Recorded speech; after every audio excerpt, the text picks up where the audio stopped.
మనకు అర్హత లేదురా. అసలు అలాంటి ఆలోచన తప్పు.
ఆడపిల్ల వేళకాని వేళ ఇలా స్నానం చేసిందంటే తినకూడని మాట ఏదైనా చెవిని పడి ఉండాలి, లేదా పడకూడని కోరిక ఏదైనా మనసును పడి ఉండాలి.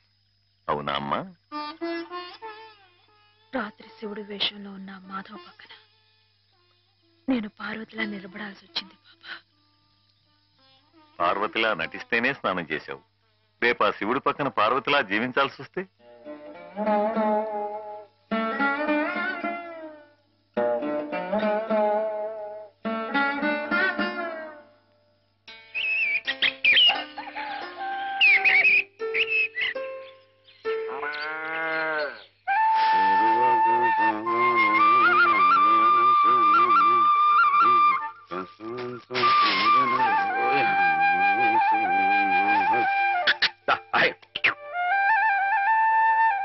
హేమా, పెద్ద ముత్తైదువులు ఆ చీరేమిటి, పాల కోసం ఆ బిందెమిటి, ఏమైంది నీకు ఇవాళ? ఏం కాలా, నేను వెళ్ళి నీళ్లు తీసుకొస్తాను, నువ్వు వెళ్ళి పాలు తీసుకురా. రోజు నువ్వు వెళ్ళి పాలు తీసుకొచ్చేదానివి, ఇవాళ కొత్తగా ఏం మార్పు వచ్చింది? నిన్నటి ఆదివారం వెళ్ళిపోయి వాళ్ళ సోమవారం వచ్చింది, అదే మార్పు. పెద్ద మాటలు. నేనెప్పుడో నీళ్లు తీసుకొచ్చేసాను, నువ్వు వెళ్ళి పాలు తీసుకురా. టైంకి సరిగ్గా కాఫీ అందకపోతే ఒక్క నిమిషంలో సోమవారాన్ని మంగళవారం చేసేస్తాడు నాన్న. నువ్వు వెళ్ళు.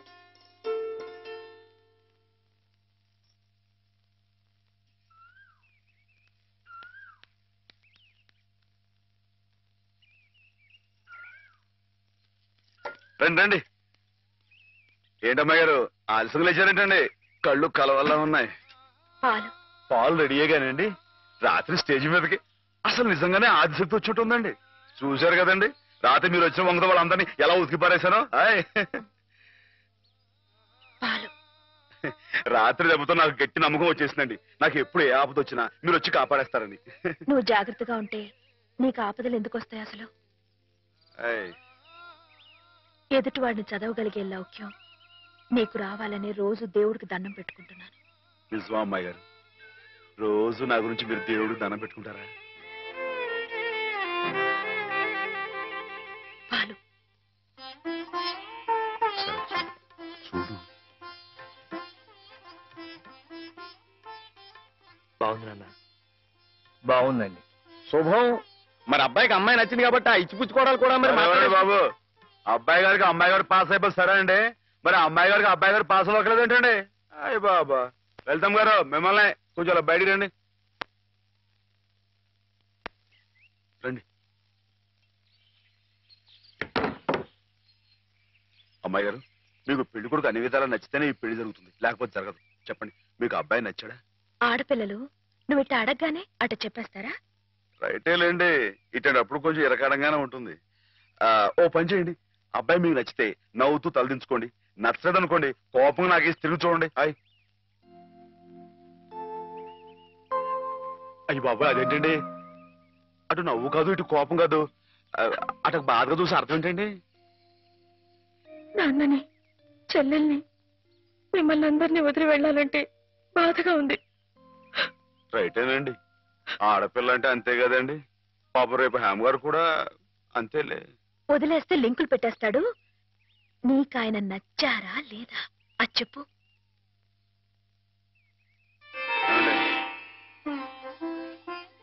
పాస్ అయిపోయినట్టే. మా అమ్మాయి గారికి అబ్బాయి గారు పాస్ అయిపోయారండి.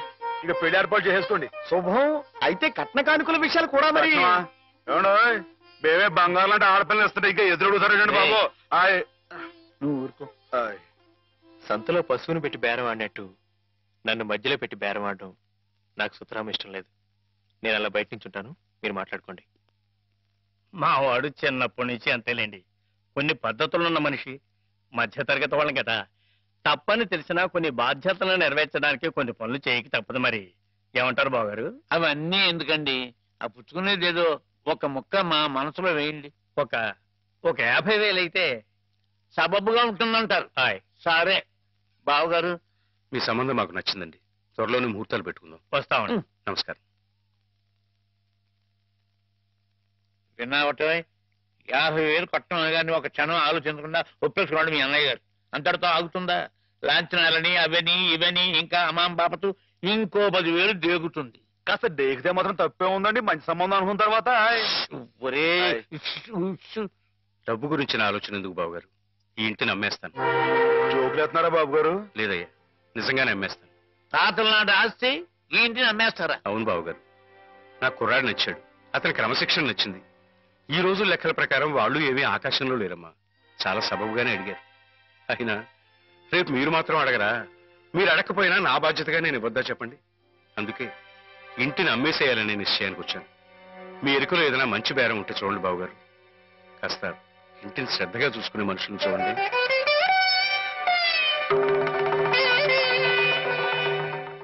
బామ్మగారు. ఎవరు? మాధవ. హాయ్. రా బాబు కూర్చో. మా వెధవా ఇంట్లో లేడు. నేను మీతోనే పని నుండి వచ్చానండి. నా కోసమా? ఉమ్. ఏమిటి బాబు? నేను మిమ్మల్ని ఒకటి అడుగుతానండి, మీరు కాదనకుండా నాకు మాట ఇవ్వాలి. ఏమిటది? ముందు మాట ఇవ్వండి, తర్వాత చెప్తాను. సరే మాట ఇస్తున్నాను. ఏమిటో చెప్పు. ఇదిగోండి, ఈ డబ్బు తీసుకోండి. డబ్బా? హాయ్. ఎందుకు? ఇది మీ డబ్బుగా బాబు గారికి మీరు ఇవ్వాలి. నా డబ్బుగా బాబు గారికి ఇవ్వాలా? హాయ్. ఎందుకని? లలితమ్మ గారికి మంచి పెళ్లి సంబంధం కుదిరిందండి. 50,000 దాకా కట్నం అడిగారు. ఆ డబ్బు కోసమని బాబు గారు ఇల్లు అమ్మేస్తున్నారు. ఇల్లు అమ్మేస్తే ఆయన ఏమైపోతారు పాపం? అందుకే కదండి ఈ డబ్బు ఇస్తున్నాను. నాకు ఎప్పటి నుంచోనండి బాబు గారి పుస్తకం వచ్చేయించాలన్న చిన్న ఆలోచన ఉందండి. ఆ కోరిక ఉపయోగించుకుని ఈ డబ్బు బజార్ కింద ఇచ్చామనుకోండి, ఆ పెళ్లి ఖర్చుకి ఉపయోగపడుతుంది, ఆ ఇల్లు నిలుస్తుందండి. అవును, ఇంత డబ్బు ఎక్కడిది నీకు? అప్పు చేశావా? నాకు ఆవులున్నాయి కదండి, అందులో కొన్ని అమ్మేశానండి. మిగతావేమో బేరం పెట్టాను. ఇలా అన్ని అమ్మేసుకుంటే నువ్వేం తిందామని. మళ్ళెవరే మీరంతా లేరేంటండి? మీ ఇంటికి వస్తే ఓ ముద్దు పెట్టరా? నాకు ఈ సాయం చేసి పెడతారు కదండి. మారేడు దళం శివుని పాదాలు తాకాలంటే ఏ చేతులు కాదంటాయి? ఎంత దొడ్డ మనసురా నాయనా నీది. ఏమిటి బామ్మగారు, నా కావ్యాలను మీరు అచ్చువేస్తారా? అది కాదు బాబు గారు, మా వారు బోరుడు హైవేస్ నాకు వదిలి వెళ్ళిపోయారు. అనుభవించడానికి నేను నా మనవడు మిగిలాం. ఆ డబ్బు ఇలాంటి పుణ్యకార్యాలకు ఉపయోగిస్తే నా జన్మ తరిస్తుందనిపించింది. బామ్మగారు ఏంటండి పొద్దునే జన్మలు అయ్యి అంటున్నారు? నాన్నగారు పుస్తకాలన్నీ బామ్మగారు అచ్చు వేయిస్తారట మాధవ. అయ్యో బాబోయ్, ఎంత శుభవార్తనానండి. అనండి బాబు గారు, ఇక రామాయణం మహాభారతం పక్కన పేటేసి కూర్చుంటాయి మీ పుస్తకాలు. కానీ కానీ నా పుస్తకాల మీద మీకు రాబడి పెద్దగా ఉండకపోవచ్చు బామ్మగారు. మాకు పైసా రాబడి రాకపోయినా పర్వాలేదు బాబు గారు. ఒక మహాకవి రాసిన అపురూప గ్రంథాలు వెలుగు చూడాలి. మీరేమిటో మీ కళానికున్న శక్తి ఏమిటో 10 మందికి తెలియాలి. ఏం మాధవా? లక్ష విలువ చేసే మాట అన్నారండి. ఆ మాటతో పాటే బజానాగా ఇంత ఇప్పించేస్తే ఈ విషయం పాస్ అయిపోద్దండి. మాధవ, బేరాలు ఆడడానికి బజానాలు పుచ్చుకోవడానికి ఇది నువ్వు పశువుల సంతకెళ్ళి చేసే పశువుల బేరం అనుకున్నావుటయ్యా? ఇటువంటివి నచ్చవు నాకు. రైటే బాబు. ఎప్పుడు ఆవులు గేదెల మధ్య గడిపేవాడిని. అంతవరకు ఆలోచించాను. తప్పే. మాధవేం తప్పుగా అనలేదు బాబు గారు. మీకు ఎంతో కొంత ఇవ్వటం మా బాధ్యత, ధర్మం. ప్రస్తుతానికి 50,000 అట్టి పెట్టండి. ఇప్పుడు ఎందుకు బామ్మగారు? రేపు పుస్తకాలన్నీ వచ్చైన తర్వాత ఏకమొత్తంగా ఇద్దరు గాని ఉంచండి బాబు గారు. పెద్దమ్మాయి గారి పెళ్ళని కూడా అనుకుంటున్నారట కదా, దేనికైనా అక్కడికి వస్తుంది. బామ్మగారు మాట కాదనకండి బాబు. ఉంచండి, మన అవసరం పాస్ అయిపోతుంది. ఇచ్చేయండి.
ఏమిటి?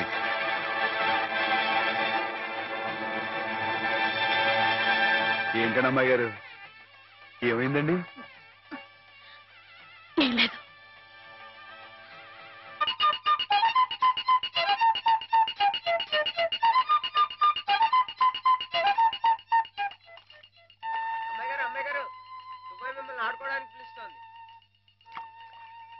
గుడికెళ్ళి వస్తున్నావమ్మా?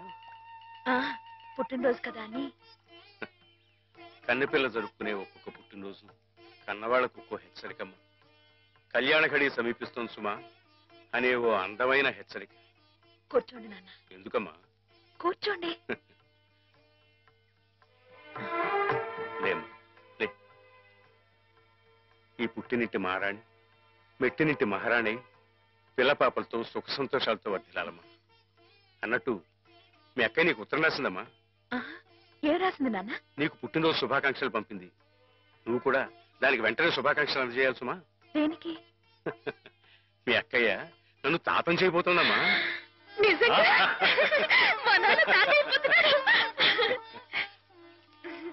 బామ్మగారు వచ్చారేమో, ఒకసారి వాళ్ళ ఇంటికి వెళ్ళి చూసొస్తానమ్మా. పోరా, దానికి చూడకూడదు. ఇదిగో ఉత్తరం, ఉత్తరం. ఇటు అమ్మాయి గారు, అమ్మాయి గారు, అమ్మాయి గారు, అమ్మాయి గారు, ఈవేళ పిఠాపురంలో ఆవులు పోటీ కదండి. నేను గంగ దివసం బయలుదేరుతున్నానండి. మా చంటిగాడు నేను లేని కదా అని తలా ఇస్తారేమో, మీరు కాస్త దగ్గర నుంచి చూసుకోండి. ఇప్పుడే బయలుదేరుతున్నావా? మరి సాయంకాలం కదండి పోటీ. పోనీ మధ్యాహ్నం వెళ్ళకూడదా? మధ్యాహ్నం బయలుదేరితే టైం ఏమి మిగులుద్దండి. ఆవు కాస్త అలుపు తీర్చుకోవాలన్నా, ఈ సర్దుకోవాలన్నా ఇప్పుడు వెళ్ళడం రైట్ అండి. సరే, నీ ఇష్టం. ఉంటానండి. అదేమిటి? ఇంతకీ కావాల్సిన ఆవడం మర్చిపోయానండి. ఈ ఏడాది కూడా బహుమతి నాకే పాస్ అయిపోవాలని కోరుకున్నారు కదండి. నువ్వు అడిగితే కదా. అయ్య బాబు, అడగాలండి. కోరుకోండి బాబు.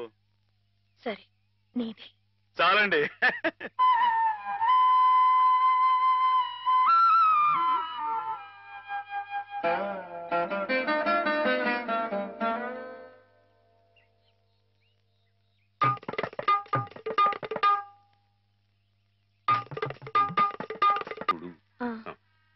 నమస్కారం బాబు. నమస్కారం అమ్మా. ఎప్పుడు వచ్చారు? ఉదయమే వచ్చాను బాబు గారు. ఆహా. యాత్రల్లో ఎవరో కళ్ళ డాక్టరు పుణ్యాత్ముడు కళ్ళు ఆపరేషన్ చేసి బాగు చేశాడు. అలాగా? అందుకే 4 రోజులు ఆలస్యమైంది. నాన్నగారు మీరు ఎప్పుడొస్తారా అని ఎదురు చూస్తున్నారు. దేనికి? పెద్ద మనసుతో మీరు పెళ్లి సమయానికి అందజేసిన డబ్బు ఆ శుభకార్యానికి ఎత్తు వచ్చినట్టుగా సరిపోయింది. అందుకుగాను మీకెప్పుడు రుణపడి ఉంటానండి. అంత మాట అనకండి బాబు గారు. నా పుస్తకాల మీద సర్వసహా హక్కుల్ని మీకు ధారాదత్తం చేస్తున్నట్టు పత్రం రాయించాను. సాయంకాలం ఆ పత్రాన్ని పుస్తకాన్ని మీకు అందజేస్తాను. వద్దు బాబు గారు, అంతటి సన్మానానికి తగను నేను. ఆ కాగితంలో మాధవ్ పేరు రాయించి అతనికి ఇవ్వండి బాబు. మాధవ్ పేరా? అవును బాబు గారు, నేను మీ దగ్గర అబద్ధం ఆడాను. గంగలో మునిగిన కేదారనాథుణ్ణి చూస్తున్నా నేను తప్పు చేశాననే బాధ నన్ను తొలిచేసింది. నేను తమకిచ్చిన డబ్బు నాది కాదు. మాధవ ఆవులు నమ్మేసి డబ్బు తెచ్చి నాకిచ్చి తను ఇస్తున్నానంటే మీరు తీసుకోరనే భయంతో నేను ఇస్తున్నట్టు అబద్ధం ఆడించి మీకు ఇప్పించాడు. మాధవ? మన మాధవ? మీ ఇల్లు మీ చెయ్యి జారిపోకూడదని వాడి తపన. మీ పుస్తకాల్ని వాడి డబ్బుతోనే అచ్చు వేయించాలని వాడికి ఎప్పటి నుంచో కోరిక. అందుకే పుస్తకాలకి బయానా రూపంగా కొంత డబ్బిస్తే మీ ఇల్లు నిలుస్తుందని అలా చేశాడు బాబు గారు.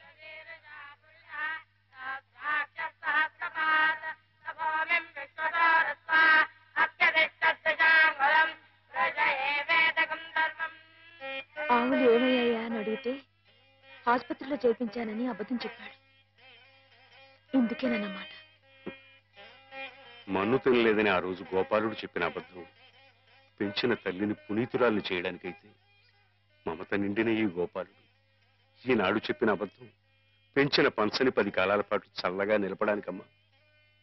నన్ను యువతలి గట్టుకు చేర్చిన మహనీయుడు అవతలి గట్టునే ఆగిపోయాడమ్మా. ఒక్కసారి వాణ్ణి మాధవం తీసుకురాగలవా? అలాగే నాన్న.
అమ్మాయి గారు ఎంతసేపు అయిందండి వచ్చి?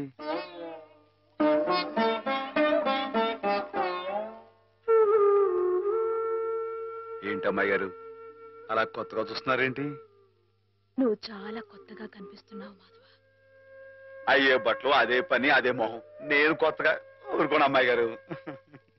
నాన్నగారు నేను వెంటనే తీసుకురమ్మన్నారు. అలాగా పదండి.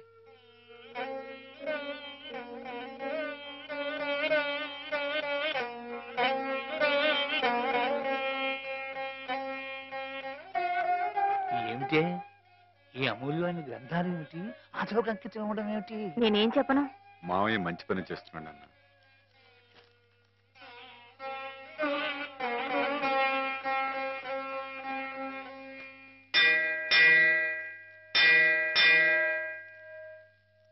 నాన్న,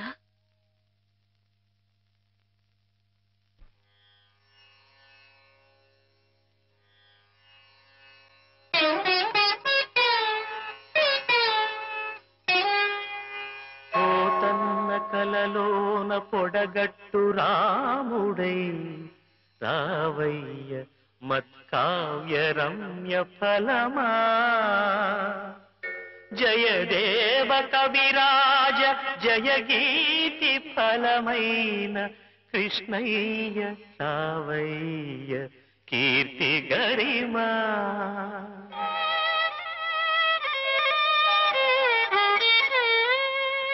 పద కవిత్వాచార్య పదమౌదు ముదమౌదు వెంకన్న రావయ్య వితతవరమా రాయలై రమణుడై రహి భోజుడై నీవు రావయ్య రావయ్య రస కలశమా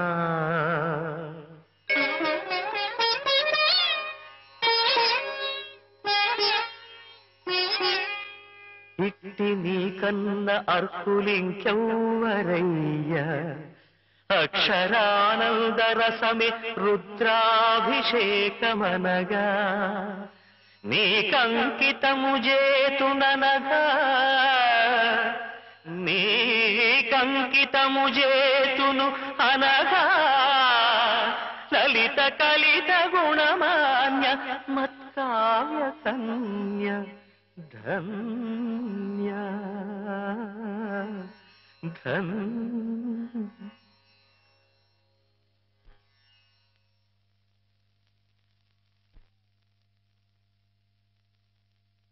బాబు గారు నాకు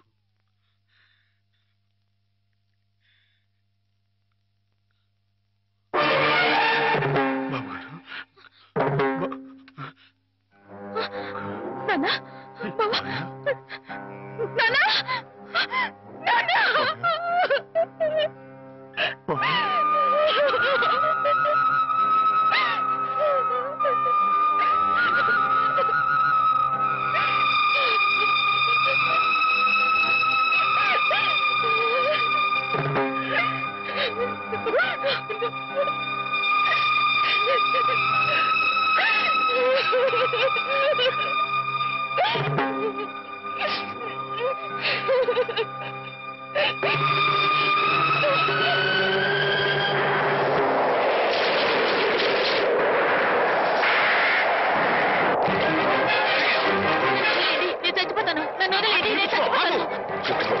ఎందుకు చచ్చిపోవాలనుకున్నాను? నాకెవరూ లేరు బాబు గారు. నీ పేరేమిటి బాబు? మాధవయ్య. చూడు మాధవ్, దిక్కులేని వాళ్ళకి దేవుడే పెద్ద దిక్కు. మనం పుట్టింది బతకడానికయ్యా, చావడానికి కాదు. మాతో పాటు మా ఇంట్లో ఉందిగా. నేను ఉత్తినే ఉండను, ఏదైనా పనిపించండి చేస్తాను. అలాగే పనిపిస్తాను పద.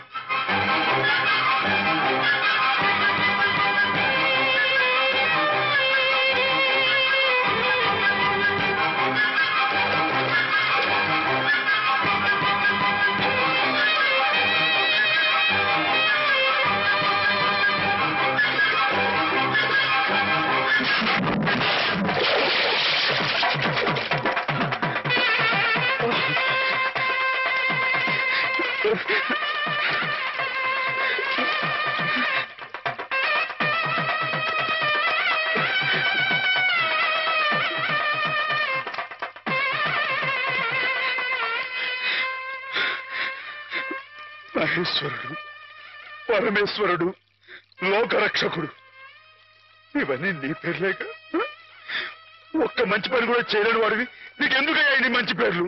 ఎందుకని గుళ్ళు గోపురాలు? ఎందుకని పూజలు పురస్కారాలు?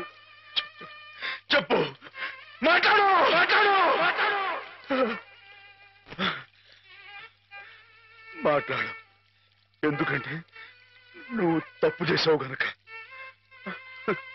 అసలు నువ్వు అంటూ ఉంటే కదయ్యా తప్పు చేయటానికైనా ఒప్పు చేయటానికైనా. నువ్వు ఉన్నావనుకోవటం మా పిచ్చి, మా ఎర్రి, మా భ్రమ. వద్దు, నువ్వు మా మధ్య ఉండడానికి వీల్లేదు. పో, దూరంగా పో. ఈ గోదావరిలో కలిసిపో, ఈ గోదావరిలో కలిగిపో. ఏమిటి ఆవేశం? దేవుడి మీద నా నీ కోపం? ఈయన దేవుడులాగా అవుతాడు బాబా. నమ్ముకున్న వాళ్ళకు మంచి చేసేవాడు దేవుడు, పూజలు చేసేవాళ్ళకు కాపు కాసేవాడు దేవుడు. ఈయన మనిషిలాగే మోస్తాడు బాబా. లేకపోతే రోజు శివారాధన చేయందే మంచి కూడా ముట్టుకుని అయ్యగారిని అర్థంతరంగా తీసుకుపోతాడా? అలాగా అయితే మాత్రం నీకేం అధికారం ఉందని దీన్ని నీటిపాలు చేయాలనుకుంటున్నావు? ఇది నేను చేసుకున్న బొమ్మ, దీని మీద అధికారం నాకు ఎందుకు ఉండదు? నువ్వు చేసుకున్న బొమ్మ మీద నీకు అధికారం ఉన్నప్పుడు ఆ దేవుడు చేసుకున్న బొమ్మల మీద ఆయనకి అధికారం ఉండదా బాబు? బొమ్మ పాత్ర ముగిసింది, రంగస్థలం మించి తప్పించేశాడు. ఆప్తులేని వ్యక్తులు దూరం అయితే వెలితిగానే ఉంటుంది. మెల్లమెల్లగా ఆ బాధని మర్చిపోవాలి. ఎలా మర్చిపోమంటావు బాబా? 10 మాటల్లో 5ంటికి అర్థం చెప్పలేని వాడిని ఆయనతో పాటు సమానంగా కూర్చోబెట్టి ఆయన రాసిన పెద్ద పెద్ద పుస్తకాలన్నీ నాకు అంకితం చేశారు. నేనంత గొప్పనా బాబా? అంత పెద్దోడ్నా? నాకు తాహతుందా? నా కింద కీర్తినిచ్చి వారు కీర్తి శిష్యులైపోయారు. నా మేళం మణారు వేసి ఆయన బట్టలో కలిసిపోయారు. ఊరుకో మాధవ, ఊరుకో. నీ బాబుగారి ఆత్మ శాంతించాలంటే త్వరలో ఆ పుస్తకాలన్నీ అచ్చు వేయించి ప్రజలకు అందించు. ఆయన పేరు శాశ్వతంగా నిలుస్తుంది.